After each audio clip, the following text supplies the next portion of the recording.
Well, hello again, YouTube. It's PD Two Finger here. It's official. I'm 1 year older. Yay! Happy birthday to PD. As I've gotten older, I've learned that you need to milk your birthday. Turn it into a 3 month celebration of, bless you, demanding things from complete strangers, not getting up when you should. I soil myself. I just sit here and do bowel movements, urinate. Uh, so yeah, I had some General Tso's chicken. Tried a new recipe. So hopefully my birthday will next year. There's always next year, right? I tend to have General Tso's chicken. We garbage picked a wok, a rusty old wok many years ago, and started playing around making our own Chinese food. And we did sweet and sour chicken, and then this General Tso's chicken, which is it's a lot of work. You have to prepare a batter, then you cut the chicken up, and then you soak the chicken in the batter for a few hours. Then you fill the wok up with oil and you fry a couple pieces at a time and put them off to the side on a cookie tray with paper. Keep that in the oven, keep them warm.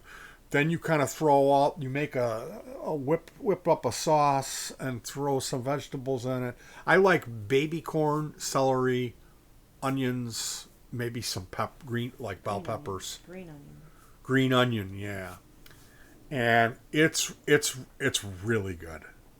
I don't know what recipe. Can you see General Tso's chicken recipe and see?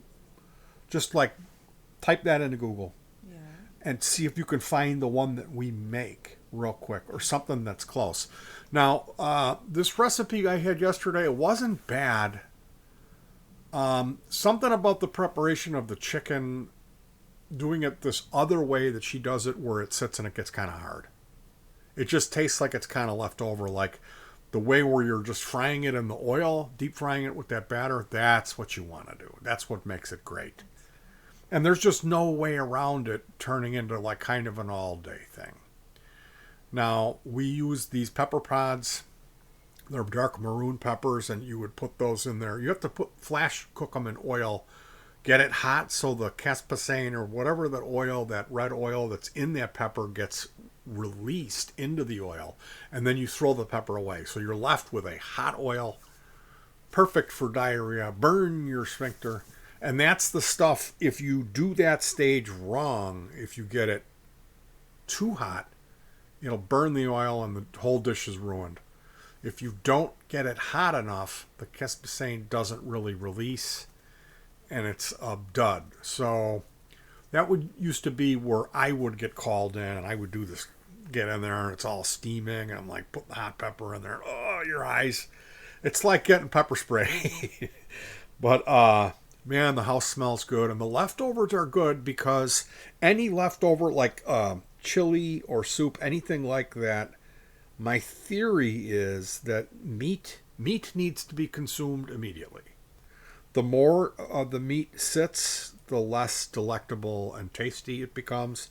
So if you're gonna like warm up any meat, I'm not a fan of that. If it's covered in liquid or sauce, the air doesn't get to it and it doesn't break it down.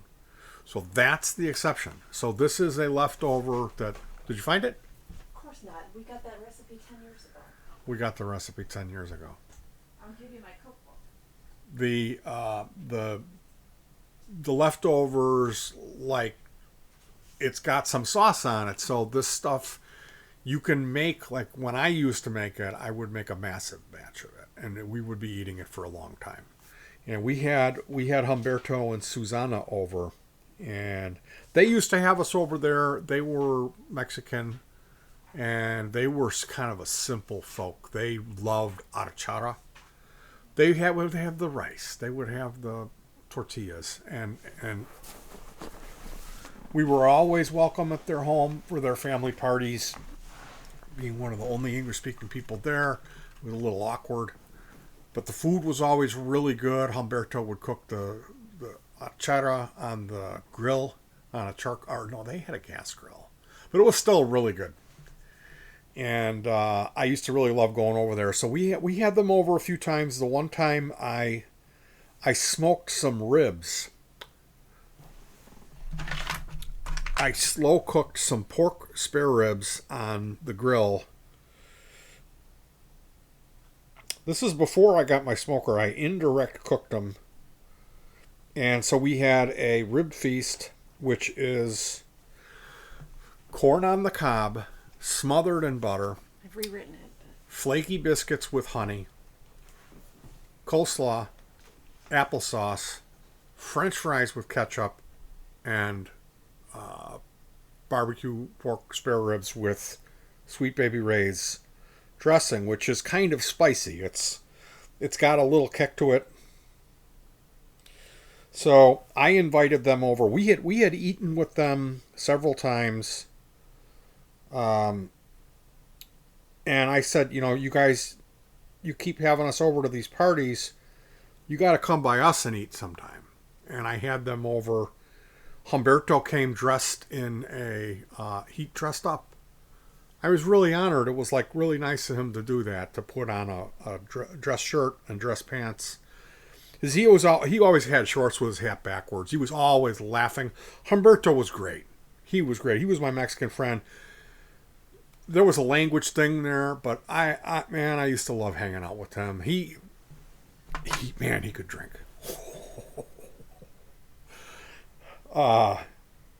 They came over and were eating this food, and his wife and his daughter are like, they can't believe how good it is. And he was mad. He was like, this food, it's not hot. There was no hot pepper. He's like, do you have anything hot? And I was like, we got some habanero. I got mango habanero sauce, and he poured it all over everything. And just like completely ruined this food. Anyway, the next time we had them over, I made that General Tso's chicken, and they went bananas for it. And Susanna kept coming over. Leaf, when is Donna gonna make the chicken again? She was like inviting themselves over, and I was like, finally, I was like, Susanna, she makes it once a year for my birthday. She doesn't make that. It's like an unbelievable thing. We got to go shopping and get the peppers and get all this baby corn and weird stuff. And it takes the night before you make the stuff, then it sits in it. Then you got to fry it. It's like a huge thing. But I remember when I was a kid, I had Floating Island. I used to get these things called a princess tort, princess tort. And it's a Dutch or Swedish cake. It's it looks like a big green boob. And it's got, what's in that cake? It's marzipan. I don't even know. It's marzipan with it's yellow, it's a not lemon cake. Or a prince tort. It's like white cake or yellowish cake that's just really good. It's not like spongy, like cheesecake. It's just a really good white cake with cream. Alternating layers of airy sponge cake, pastry cream, and a thick domed layer of whipped cream. And there's a little bit of raspberry jelly in there. Covered by a layer of marzipan. Yeah, and with the whipped cream, like they put the yellow cake down, and they'll smear a little bit of that raspberry jam, and then there's a thick cream, like whipping cream in there. This cake, it's so unbelievably good. Like the marzipan is really intense. So that's you distribute it, a lot of cake and a little bit of that marzipan. And this cake, it's unbelievable. Like, it's the best thing I've ever eaten in my life. It's so unbelievably sweet. And with the cream, I can't even describe it to you. Like, if you never had... I think they have little ones at IKEA. They had little ones at IKEA, and they were okay. They were all right. You get the idea. You could kind of get the idea of it. So, do they still have that?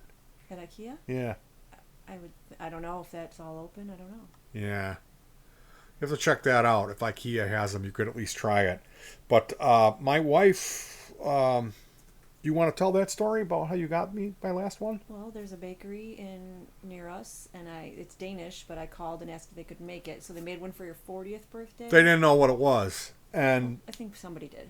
So they It wasn't on the menu. Right, it wasn't on the menu. Someone was able to figure it out, They went on the internet and made it. and when you were And they 40, nailed it.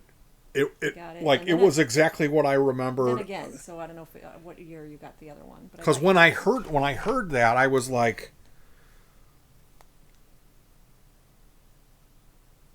I couldn't believe that they just kind of whipped it up on their own, and it was exactly what I remembered my mom getting from Clark Street, which is this part of Chicago where all this old Swedish people lived. They had these Swedish stores where they had the lutefisk and all that weird stuff.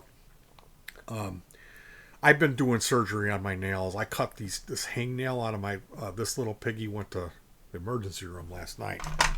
I have to tip back a glass and get the fresh X-Acto blade out and cut these massive hangnails out of my toes, and then it started happening in my fingers. So here's the recipe. it's a little. 1 pound cube chicken, 3 eggs beaten, half a cup and 2 teaspoon cornstarch, 5 dried pepper pods, rice vinegar, rice wine, sugar, soy sauce.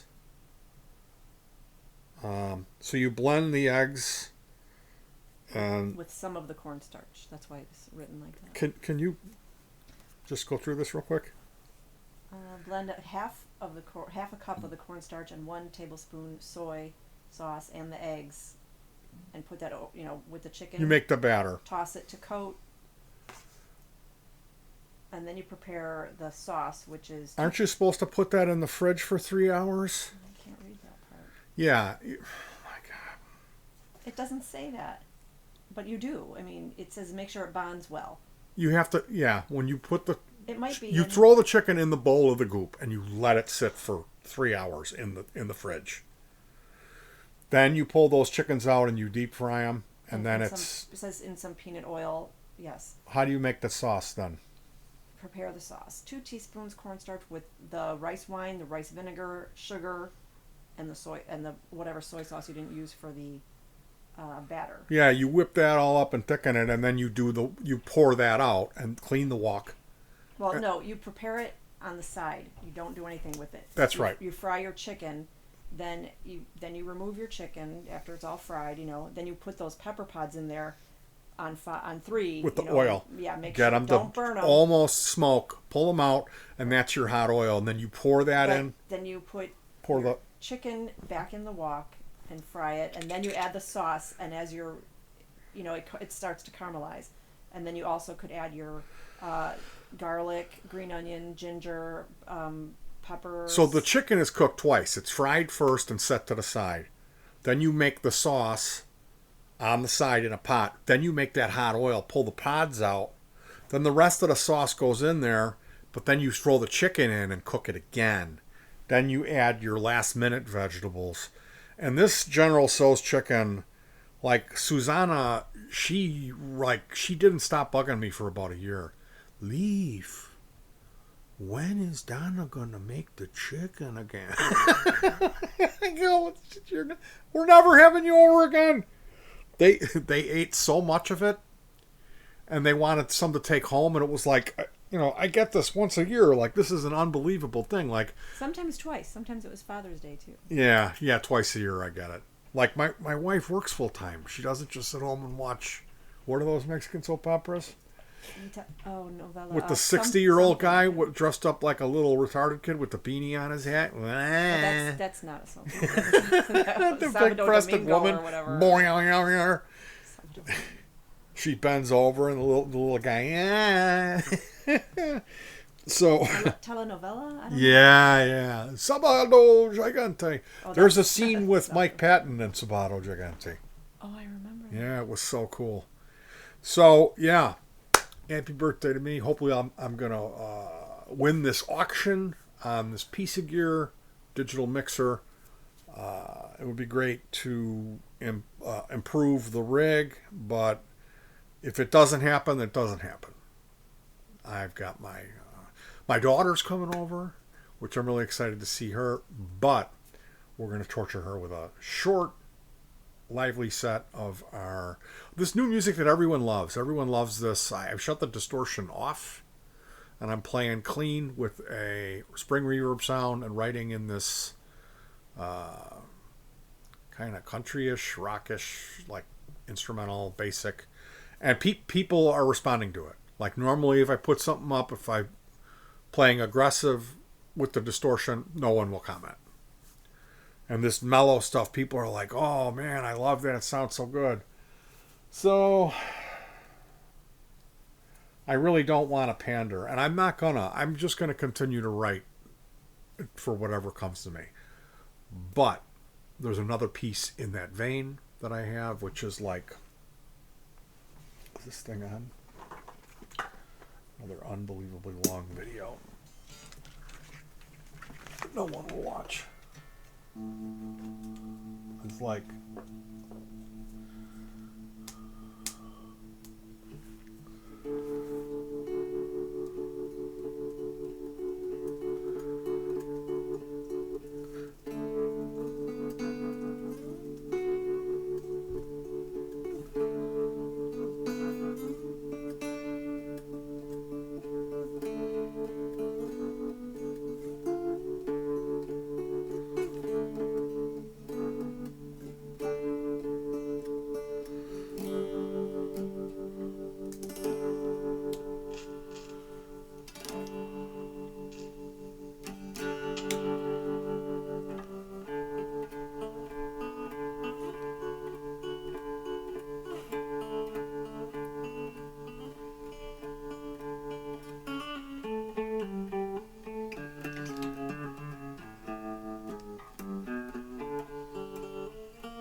yeah, you get the basic idea. Same type of thing that I've been doing with the bing ding ding ding ding, the wallow synth. Maybe we'll see how it turns out. There's another piece. I did a demo for it, I think, and it's called Low Rent. This potty is low rent. And that's a line from the Doors movie. That song, I've yet... Actually, we're going to try that in a few minutes here. We plugged our mixer back in. I dealt with an issue that popped up at 6 in the morning today. A guy was nasty in my comments section, and I took care of that. Spent all morning helping this guy out, and I'm sure he's going to be angry at me because I called him on the carpet for demand. He accused me of avoiding the question. I did a demo for a fuzz, and this guy wants me to tell him how to do the power filtering, how to wire it, how to what's the deal with the switching, what's the deal with the diode, how come the schematic doesn't make sense. It's just basically he wants me to come through the computer and build his pedal for him. And he was a dick about it. And he came at me at 6 in the morning. I had been up for 20 hours. And I said, I built mine stock. And if I'm going to ask someone to work for free for me, I will provide them links. Because he just hauled off and asked me all these questions that didn't even give me a link to like what to look at the schematic, you know. So that's the other video. It's called The Sound of Silence. So yeah, if you want to watch that, it's basically me raging out like a maniac because I'm such a horrible person, as the internet has let me know how terrible I am and how selfish and bigoted and racist and angry and thin-skinned and horrible person that Petey Two Finger is. Anyway, yeah, gonna be jamming. My daughter's coming over. We're gonna have some leftover bad recipe General Tso's chicken. I'm not gonna complain about it. We can get Jets. We can get Jets. Is that better? I knew she was gonna pull that shit. All right, you guys, happy birthday to me.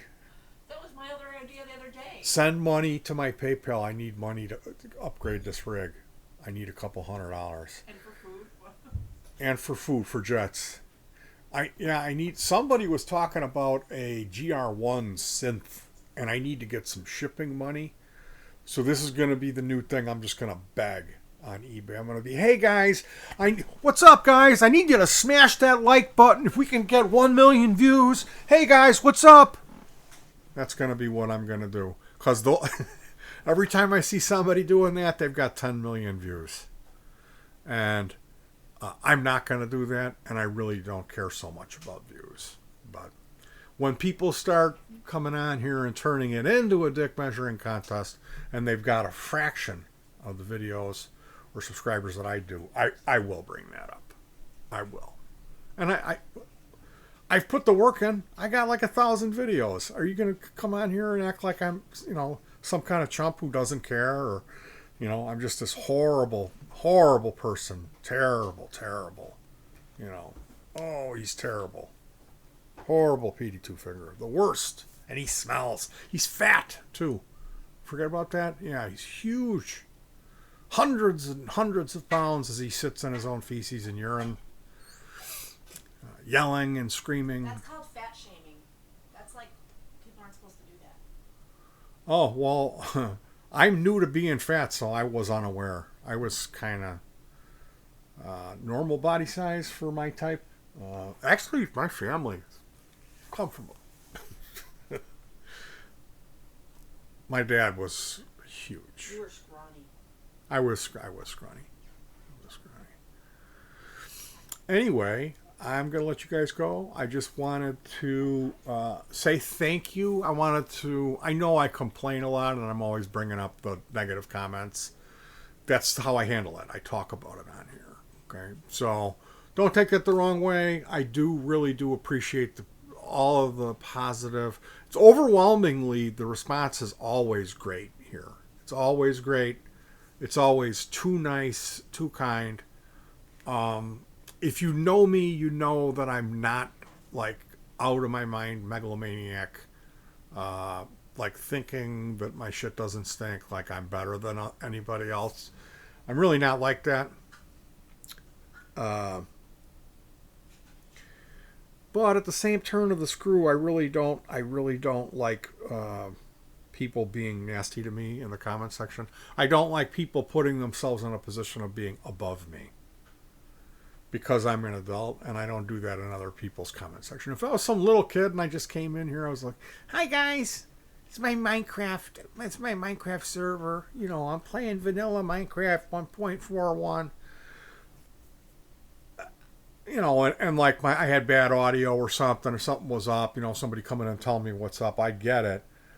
But I really kind of know what my path is, and I don't really need any,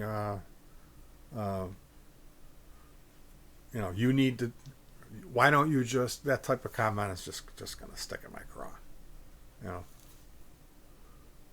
I'm a Swede. What can I say? If you know somebody who's Swedish, you understand. Take a look at Yngwie Malmsteen. That's the model for a Swede. Is very proud, very stuck in their ways, and they can't even begin imagining that there's anybody else. Just center of the universe. Your way's my way or the highway, just like the most unbelievably hard-headed, closed-minded, angry people. So that's who I am. That's me. That's who I am. I am an asshole. I am a horrible person. Unbelievably flawed. But that's not an excuse to say, hey, I come from this family of people that acted this way, that looked at everyone else, that they were better than everyone else, like genetically, like just better. So at some point, through the use of psychedelics and reflecting and just keeping an open mind, I mean, even when I was a kid, I knew what was up. And I knew that I was going to have some challenges. So life is a path, it's a journey. You're always evolving. And I'm thrilled to be sharing my birthday here with you guys. I'm really unbelievably honored that people take the time to check out what I do here. But at the same time, it's a weird thing because it's like I'm just documenting my personal life and my accomplishments. So it's a weird line that I have to tread of like what I do for me and not considering you. Is that rude, or does it turn into a thing then where it's not mine anymore, it's yours? And I'm not going to do that. I'm not going to, hey guys, what's up? I need you to smash that like button. I'm not going there. I'm not going there. It's going to be just what it is. And if that means that I have 30 or less 9 views on a video, so be it. All right, you guys. I really do appreciate you guys. I really do love you. Peace.